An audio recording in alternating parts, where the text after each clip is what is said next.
Yazan gelip vurdu açan çiçeğimi, çekti her arzumu her dileğimi. Ben o yara ölmüştüm öldüreyimi, etti beni tenha bırak. Devam Production tekdim nedir? Həsrəti qəlbə sancılan of oldu, sevincim az dərdimdən çox oldu.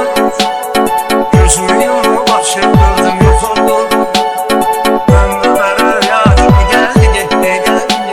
Sən gedəndən yağdı qəmli yağışlar, İnanmıram Allah səni bağışlar.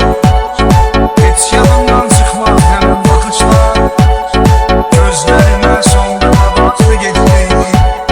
Şu son bakışlarda neler göründü, gitti kalbim arkasıyla süründü.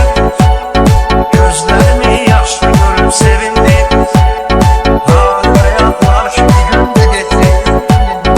Adım dillerde bir efsanelerde, bir zincirin çatmır divanelerde. Eşkin ateşinde pervanelerde, sağlık beni yandırdı yaktı gitti. Ben bu dünyalar neden severdi, sevda yolunu alıp giderdi. Derdimi bilmeyip gitse ne derdi, derdi o ki derdimi bilmeyecekti. Kalbimi hasret sıkanır parladı, sevincim az derdimden uçurladı. Sonsuz yürek yandı gözüm ağladı, sevgimi gözyaşlarım aktı gitti. Hiç bilmezsin ben ondan güler ya, öz sevgisin aziyesinde böler ya.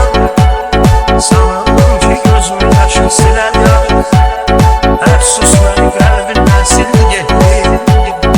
Özgebelenlerle aldanmasan, sevirsen sevmenin kimi yanmasan. Sensiz hayat devam edir sanmasan, hoşbəxt miyim sen?